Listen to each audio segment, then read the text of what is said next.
They go all night. Nicky lives alone in a quiet corner of a small American town, her days steady and simple. She works as a housekeeper at an old manor, owned by a gruff but fair boss who trusts her completely. Nicky's honest. She dusts the manor's treasures but never takes a dime, even when money's tight. Her boss often steps in when other staff slack off, leaving Nicky to chuckle at his impatience. At 50, she's content with her routine. Work, home, a book before bed. She keeps her heart guarded, her life uncluttered by drama. One spring evening, new neighbors move in next door. Nicky doesn't think much of it. That night, though, Derek throws a party. Music blasts through the thin walls, shaking Nicky's sofa. She sighs, turning up her TV to drown out the noise, figuring young folks need to celebrate a new place. She eats her dinner, hoping it'll quiet down soon. By midnight, the party's still raging. Nicky, who reads to unwind, can't focus. The bass thumps like a heartbeat, and laughter pierces her walls. She buries her head under pillows, but sleep won't come. At 3 a.m., the music finally stops, and Nicky breathes easy, ready to drift off. Just as her eyes close, a rhythmic banging starts from Derek's bedroom, paired with loud voices. Nicky bolts upright, her patience fraying. She throws on a robe, steps outside, and nearly trips over dog droppings on her porch. Derek's mess, she's sure. Exhausted, she cleans it up and makes breakfast, planning to nap early to catch up on sleep. But the next night, Derek's at it again. Drums pound, and heavy metal screeches, louder than before. Nicky's windows rattle. She screams into a pillow, her calm unraveling. Desperate, she marches to Derek's door and knocks. Derek, a tall 20-something with a cocky grin, opens the door, music blaring behind him. He recognizes Nicky and invites her in, but she stays put. "I'm glad you're having fun," she says, forcing a smile, "but it's loud. I'm older, I need sleep." Derek nods, apologetic, and turns off the music. He shrugs it off, but the party quiets down. Back home, Nicky tries to sleep, dreaming of a peaceful beach. Waves crash gently, but the dream shifts, storm clouds gather, and the sea roars. She wakes, heart racing, as Derek's music starts again, louder than ever. Furious, she storms back, pounding on his door. Derek's drunk now, his politeness gone. "Get off my lawn," he yells, shoving her back. Nicky stumbles, shocked by his aggression. The next day, Nicky calls the police, hoping for help. She grabs a pillow and drives to a parking lot, hoping to sleep in her car. At dawn, an officer, her old friend Tom, arrives. He explains they can't do much without evidence of a crime but suggests recording the noise. Tom finds her there, curled up in the driver's seat. They dated years ago, but Nicky's been single since, her heart too bruised for romance. Tom, still warm toward her, offers dinner, slipping her a parking ticket with a grin. "Work's work," he says. Nicky laughs, but her exhaustion lingers. She heads to the manor, barely awake.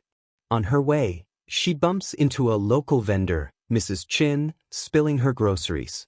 Nicky apologizes, but Mrs. Chin waves it off, kind as ever. Derek, watching from his porch, mocks Nicky with his friends, calling her a clumsy old lady. Their laughter stings, and Nicky feels the town's eyes on her. That night, Derek's party is relentless. The music shakes Nicky's teapot off the counter, and broken glass litters her floor. She steps on a shard, wincing, and calls Tom. He's sympathetic but stuck on duty. Tom invites her over, and she agrees, needing an escape.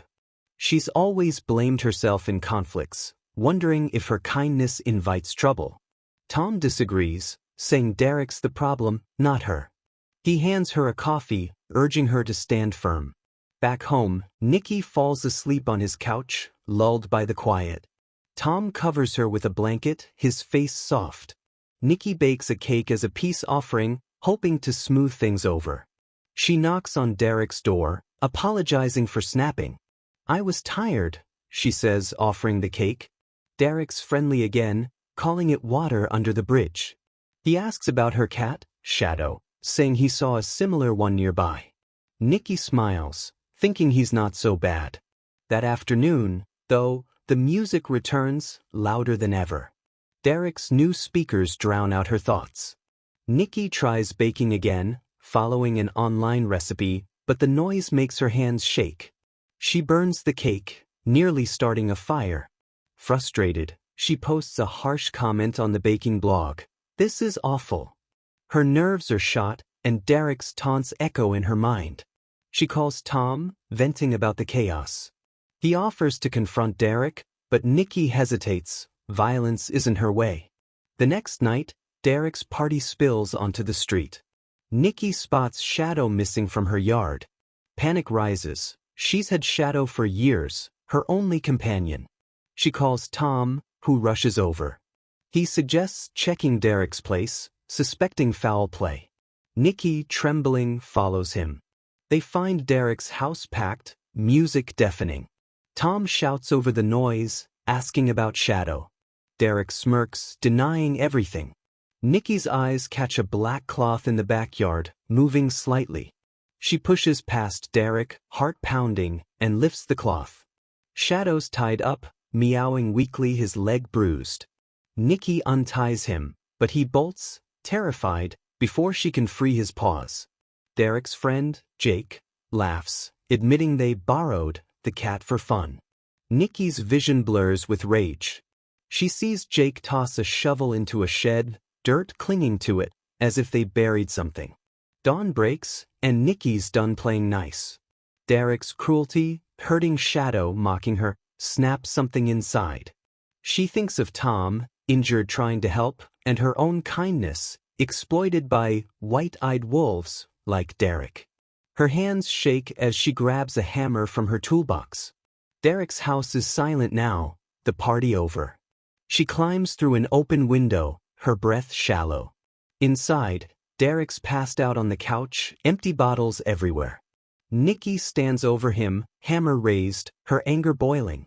His snores fill the room, oblivious to her pain. She imagines smashing the hammer down, ending the noise forever. But a memory stops her, her mother's voice, urging patience. Most fights come from misunderstandings, she'd said. Wait and the way will clear. Nicky lowers the hammer, her hands trembling. She steps back, realizing she's not a killer. Derek stirs but doesn't wake. She slips out, the hammer heavy in her hand. At home, Shadow returns, limping but alive. Nicky cradles him, tears falling. She calls Tom, who helps her file a formal complaint with recordings of Derek's noise. The police issue a fine, and Derek's parties stop, his friends scattering. Nicky's peace returns, fragile but real. She sits on her porch, Shadow purring, the town quiet again. Her kindness nearly broke her, but it also saved her from becoming someone she's not. The hammer stays in the toolbox, a reminder of a line she didn't cross.